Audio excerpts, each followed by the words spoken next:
Hello aspirants, welcome back to my channel. आज है day 5 हमारे टारगेट 2026 का। जैसा मैंने कहा था कि हम इकोनॉमी के सारे बेसिक टर्म्स ख़त्म करके डे 5 से मेन सिलेबस में आएंगे और राष्ट्रीय आय मतलब नेशनल इनकम का हम सबसे पहला टॉपिक जीडीपी शुरू करेंगे। जीडीपी और जीवीए हम इन दोनों को कंबाइन करके लेके चलने वाले हैं। गाइस, जो इम्पॉर्टेंट होने वाला है वो है GDP, GVA, GNP, NNP, NDP, NI और पीसीआई। तो ये रही आज की लिस्ट जो हम आज कवर करेंगे सारे टॉपिक। इसमें हम कवर करेंगे जीडीपी, वित्तीय वर्ष, घरेलू सीमा, वस्तु और सेवा, मध्यवर्ती वस्तु, अंतिम वस्तु, पुरानी वस्तु, पूंजीगत वस्तु, मौद्रिक मूल्य, जीडीपी की गणना, सीएसओ केंद्रीय सांख्यिकी कार्यालय द्वारा, एनएसएसओ मतलब राष्ट्रीय प्रतिदर सर्वेक्षण कार्यालय द्वारा, आधार वर्ष क्या होता है, वास्तविक जीडीपी और मौद्रिक जीडीपी क्या है, जीडीपी अविस्फीति क्या है, अर्थव्यवस्था में वीसीएस साइकिल और वर्चुअस साइकिल क्या है। इन सारे टॉपिक्स को हम कवर करेंगे बहुत ही अच्छे से। और आज का वीडियो थोड़ा सा लंबा होने वाला है। अगर आप लास्ट तक इसको सुनते हैं और वीडियो का स्पीड कम करके नोट्स बनाते हैं तो ये आपके लिए बहुत ही फ़ायदेमंद होने वाला है। Okay, so let's come into the point without wasting the time. सबसे पहला टर्म हम समझेंगे कि जीडीपी क्या है। तो गाइस, जीडीपी का फुल फॉर्म होता है ग्रॉस डोमेस्टिक प्रोडक्ट, या हम हिंदी में कहें तो सकल घरेलू उत्पाद। किसी भी अर्थव्यवस्था में परफॉर्मेंस के लिए या निष्पादन के लिए दो महत्वपूर्ण सूचक होते हैं। मतलब हम किस तरीके से समझ पाएंगे कि जीडीपी में क्या उतार चढ़ाव है, क्या अच्छा है, क्या बुरा है, उसके लिए हमने दो सूचक में बांटा हुआ है। एक तो इकोनॉमिक इंडिकेटर मतलब आर्थिक सूचक, और दूसरा है सामाजिक सूचक मतलब सोशल इंडिकेटर। आर्थिक सूचक में शामिल होता है जीडीपी, राष्ट्रीय आय, प्रति व्यक्ति आय, बचत, निवेश इत्यादि। जबकि सामाजिक सूचक में शामिल होते हैं मानव विकास सूचकांक, खुशहाली सूचकांक, वैश्विक भुखमरी सूचकांक इत्यादि। तो अर्थव्यवस्था के आर्थिक निष्पादन मतलब कि आर्थिक परफॉर्मेंस का पता लगाने के लिए आर्थिक सूचक बहुत महत्वपूर्ण होता है। तथा आर्थिक सूचक में भी जीडीपी सबसे ज़्यादा इम्पोर्टेंट माना जाता है। क्यों माना जाता है जीडीपी इम्पॉर्टेंट? क्योंकि जीडीपी से हम विश्व के एक समान अर्थव्यवस्था वाले तुलनात्मक अध्ययन के लिए, जैसे ब्रिक्स देशों का तुलनात्मक अध्ययन करने के लिए हम जीडीपी का यूज़ करते हैं, और अर्थव्यवस्था में विभिन्न समय अंतराल में तुलनात्मक अध्ययन करने के लिए भी जीडीपी बहुत इम्पॉर्टेंट होता है। सरकार द्वारा आज़ादी के बाद देश में बहुत इम्पॉर्टेंट आर्थिक सुधार लागू किए गए। उन सुधारों का अर्थव्यवस्था पर क्या प्रभाव पड़ा और उस प्रभाव का मूल्यांकन करने के लिए भी जीडीपी का सबसे महत्वपूर्ण योगदान होता है। जैसे जीडीपी सुधार को लागू करने पर अर्थव्यवस्था पर क्या प्रभाव पड़ेगा या क्या पड़ा है। तो अगर मैं आसान भाषा में बताऊं तो जीडीपी की एक बहुत ही एक लाइन की परिभाषा मैं आपको यहाँ बोलने वाली हूँ, जो है कि किसी भी अर्थव्यवस्था में एक वित्तीय वर्ष में देश की घरेलू सीमा के भीतर उत्पादित अंतिम वस्तु और सेवा का मौद्रिक मूल्य जीडीपी या सकल घरेलू उत्पाद कहलाता है। गाइस, ये डेफिनेशन बहुत इम्पॉर्टेंट है। आप वीडियो की स्पीड स्लो करके ये डेफिनेशन ज़रूर पेन डाउन कर लें और इसको बार बार रिवाइज करें। अब हम नेक्स्ट टॉपिक में आएंगे, वित्तीय वर्ष क्या होता है। तो जैसे आप जानते हैं कि वर्ष जो है वो दो प्रकार का होता है। एक तो होता है कैलेंडर वर्ष जो 1 जनवरी से 31 दिसंबर तक चलता है। दूसरा होता है वित्तीय वर्ष जो 1 अप्रैल से 31 मार्च तक चलता है।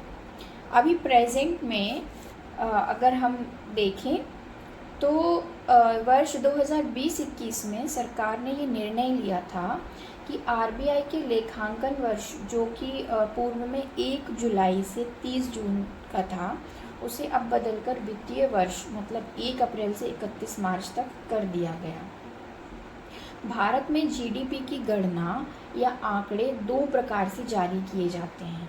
एक तो वार्षिक आधार पर और दूसरा वर्ष 1996 से जीडीपी के आंकड़ों को तिमाही आधार पर भी जारी किया जाता है। वर्ष में 4 तिमाही होते हैं। Q1, Q2, Q3, Q4। Q1 जो है वो अप्रैल से जून तक का होता है, Q2 जुलाई से सितंबर तक का, Q3 अक्टूबर से दिसंबर तक का और Q4 जनवरी से मार्च तक का। भारत में मुद्रास्फीति की जो गणना है वो मासिक आधार पर होती है, लेकिन जीडीपी की गणना तिमाही आधार पर की जाती है। आप अपने अकॉर्डिंग इस क्वार्टर को डिवाइड कर लो और इसको बार बार आप रिवाइज ज़रूर करते रहो। अब जो है हम बिल्कुल नेक्स्ट टॉपिक पे आने वाले हैं, जो कि है घरेलू सीमा क्या होती है। तो गाइस, घरेलू सीमा हमेशा भौगोलिक सीमा से व्यापक होती है या बड़ी होती है, या हम यूँ कहें कि घरेलू सीमा बराबर भौगोलिक सीमा धन समुद्री सीमा या नॉटिकल माइल्स धन विदेशों में स्थित दूतावास, मतलब जीडीपी भौगोलिक अवधारणा होता है। और जीडीपी जो भौगोलिक अवधारणा है, इसका मतलब यह है कि इसमें उन सभी देशी और विदेशी मतलब व्यक्ति और कंपनी द्वारा उत्पादित वस्तु और सेवा को शामिल किया जाता है, जिसका उत्पादन देश की घरेलू सीमा के भीतर होता है। मतलब जीडीपी में निर्यात को शामिल किया जाता है, क्योंकि उत्पादन तो घरेलू सीमा में ही हो रहा है, तभी हम उसका निर्यात कर रहे हैं। तो जीडीपी में आयात को शामिल नहीं किया जाएगा। क्यों? क्योंकि जो आयात है उसका उत्पादन घरेलू सीमा के बाहर हो रहा है। गाइज, आई होप कि आपको ये टर्म्स समझ में आ रहे होंगे। अगर आपको इसके डिटेल नोट्स चाहिए तो आप मुझे कमेंट ज़रूर करो, ताकि मैं आपको ये टाइम पे प्रोवाइड कराऊँ। अगर आप इसके खुद से नोट्स बनाते हो तो ये आपके लिए बहुत ही ज़्यादा बेनिफिशियल होगा। जितना इजी लैंग्वेज में मैं आपको एक्सप्लेन कर रही हूँ, आप वीडियो को स्लो डाउन करके भी नोट्स ईजिली बना सकते हो। अब हम आएंगे नेक्स्ट वस्तु और सेवा में। तो वस्तु के प्रकार होते हैं, यहाँ पे मैंने लिख रखे हैं मध्यवर्ती वस्तु, अंतिम वस्तु, पुरानी वस्तु और पूंजीगत वस्तु। वस्तु है क्या? तो कोई भी प्रोडक्ट जो कि उत्पादित हो रहा है, जिसका अंतिम मूल्य है, वो वस्तु कहलाती है। अब बाजार मूल्य के साथ, ठीक है, अब मैं बताऊंगी मध्यवर्ती वस्तु क्या है। मध्यवर्ती वस्तु को कच्चा माल भी कहा जाता है और इससे अन्य वस्तुओं का निर्माण भी किया जाता है। जैसे जो गन्ना है वो मध्यवर्ती वस्तु कहलाएगा, और गन्ना से जब चीनी बना तो वो अंतिम वस्तु कहलाएगा। लेकिन यहाँ मध्यवर्ती वस्तु के मूल्य को जीडीपी में शामिल नहीं किया जाता। क्यों नहीं किया जाता? क्योंकि दोहरी गणना हो सकती है। तो दोहरी गणना से बचने के लिए मध्यवर्ती वस्तु के मूल्य में नहीं किया जाता। अब अंतिम वस्तु क्या होती है? जिसका बाजार मूल्य हो, जिसमें मूल्यवर्धन ना हो और जो सीधे उपयोग में आए, वो होती है अंतिम वस्तु। जैसे गन्ना जो है वो मध्यवर्ती वस्तु है, लेकिन चीनी अंतिम वस्तु कहलाएगी। मूल्यवर्धन का मतलब अंतिम वस्तु का मूल्य माइनस मध्यवर्ती वस्तु का मूल्य, इससे हमें प्राप्त होता है मूल्यवर्धन। जैसे गन्ने से चीनी में मूल्यवर्धन, तो 40 रुपये का मान लो चीनी हुआ और 10 रुपये का गन्ना, तो हम 40 में से 10 को माइनस करेंगे तो मूल्यवर्धन आएगा 30 रुपये। अंतिम वस्तु और सेवा के मूल्य को जीडीपी में शामिल किया जाता है। अब हम बात करेंगे पुरानी वस्तु के बारे में। तो ये वह वस्तु होती है जिसे प्रयोग के बाद बाजार में दोबारा बेचा जाता है, जैसे सेकेंड हैंड कार और पुरानी कोई भी वस्तुएं शामिल हो सकती हैं, लेकिन इनको जीडीपी में शामिल नहीं किया जाता। अगेन, क्योंकि दोहरी गणना हो सकती है। जबकि इसमें जो दलाल को हम कमीशन देते हैं उसको जीडीपी में ज़रूर शामिल करते हैं। अब हम बात करेंगे पूंजीगत वस्तु क्या होती है। तो वह मशीन या तंत्र जो वस्तु के निर्माण में सहायक हो, उसे ही पूंजीगत वस्तु कहा जाता है। अच्छा, वस्तु के निर्माण में जो होने वाली घिसावट होती है उसे मूल्यह्रास कहा जाता है। मूल्यह्रास वस्तु के मूल्य को कम करता है, और पूंजीगत वस्तु के मूल्य को जीडीपी में हम हमेशा शामिल। अब हम समझेंगे कि जीडीपी की जो गणना है वो कैसे की जाती है भारत में। तो गाइज, जीडीपी की गणना मॉस्पी मंत्रालय द्वारा की जाती है।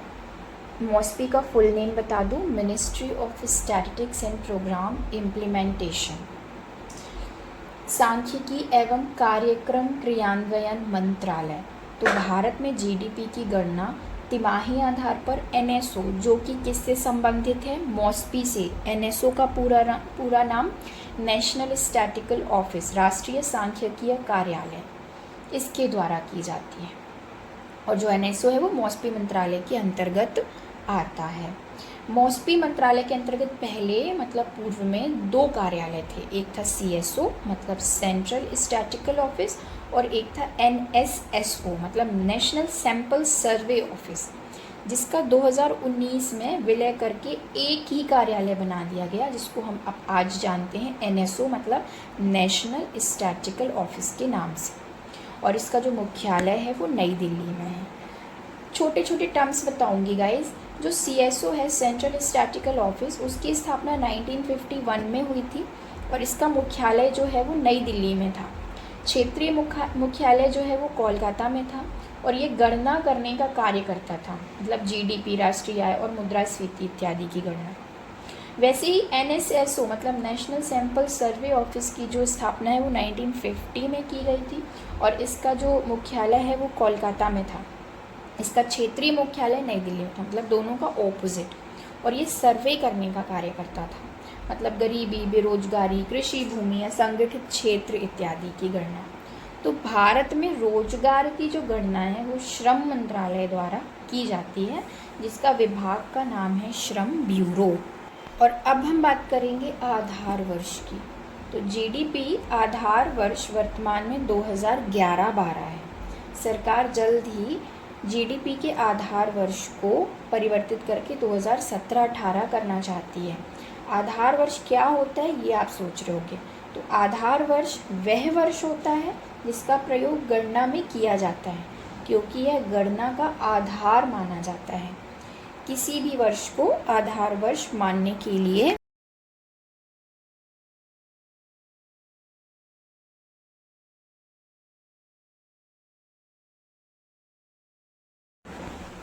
निम्न 3 शर्तों का पालन करना होता है। कौन कौन सी है वो शर्त? वह वर्ष सामान्य होना चाहिए, उस वर्ष समष्टि अर्थशास्त्र के सभी आंकड़े उपलब्ध होने चाहिए, और उस वर्ष ना तो अधिक पुराना होना चाहिए और ना ही बिल्कुल नया होना चाहिए। और समष्टि अर्थवर्ष के सभी आंकड़ों का मतलब है कि जीडीपी, प्रति व्यक्ति आय, राष्ट्रीय आय इत्यादि के सारे आंकड़े उपलब्ध हों। आधार वर्ष जो है वो कभी स्थायी नहीं होता, ये परिवर्तनशील होता है और ये लगभग हर 5 वर्ष में आधार वर्ष को बदला जाता है। आई होप कि आपको ये समझ आ रहा होगा। नेक्स्ट हम बात करेंगे वास्तविक जीडीपी और मौद्रिक जीडीपी की। तो वास्तविक जीडीपी क्या है और मौद्रिक जीडीपी क्या है, उसको बताने से पहले मैं आपको एक बार रिवाइज कराऊंगी कि जीडीपी की जो गणना है वो आधार वर्ष के मूल्य में 2011-12 में अगर हो रही है तो वो स्थिर मूल्य में होगी, क्योंकि वो तो बीता हुआ मूल्य है ना, बीते हुए वर्ष का स्थिर मूल्य है, उसमें कोई चेंजेस नहीं आ सकते, तो हम उसे कहेंगे वास्तविक जीडीपी। लेकिन अगर वर्तमान वर्ष के मूल्य में अगर हो रही है जीडीपी की गणना तो वो चालू मूल्य में हो रही है।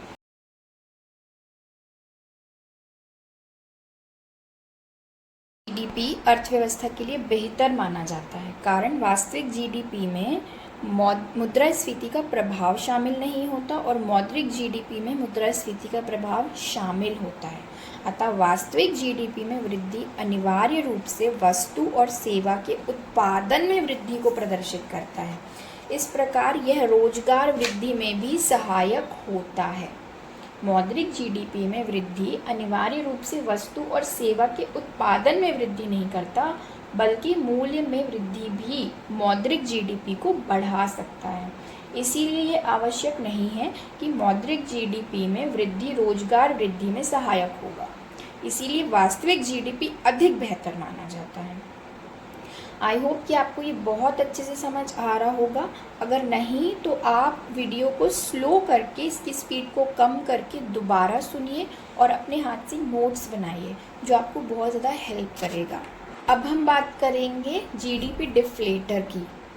तो जीडीपी अविस्फीति का मतलब होता है जीडीपी अविस्फीति पर मुद्रास्फीति के प्रभाव को समाप्त करता है। सबसे पहली बात तो ये मतलब हम कह सकते हैं जीडीपी अविस्फीति बराबर मौद्रिक जीडीपी बटे वास्तविक जीडीपी गुणा 100।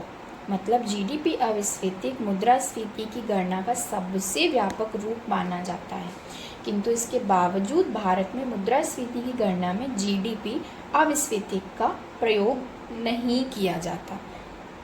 क्यों नहीं किया जाता?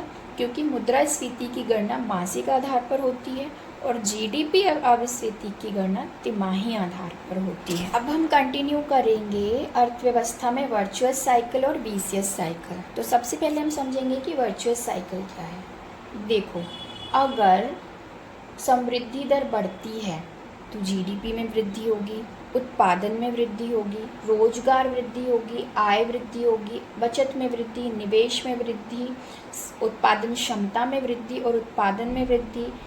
इस प्रकार से ये साइकिल जो है ये घूमता रहता है वृद्धि की ओर। इसे ही वर्चुअस साइकिल कहा जाता है।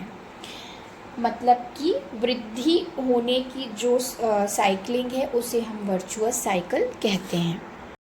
और ठीक इसकी ऑपोजिट जो है वो है वीसीएस साइकिल।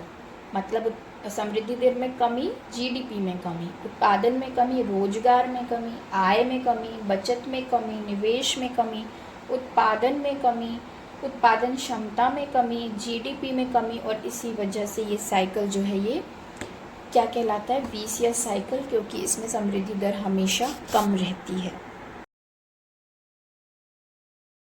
सो गाइज़, आज हमने ये सारे टॉपिक्स कवर कर लिए। मतलब जीडीपी, वित्तीय वर्ष, घरेलू सीमा, वस्तु और सेवा, मौद्रिक मूल्य, जीडीपी की गणना, आधार वर्ष, वास्तविक जीडीपी, जीडीपी अविस्फीतिक, अर्थव्यवस्था में वर्चुअस और वीसीएस साइकिल। ये सारे टॉपिक्स हमने आज करीब 17-18 मिनट की वीडियोज़ में कंप्लीट कर लिए हैं।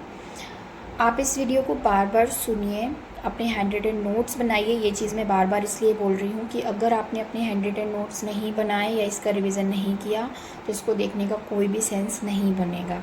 आपके दिमाग में कुछ टाइम के बाद ये चीज़ें निकल जाएंगी।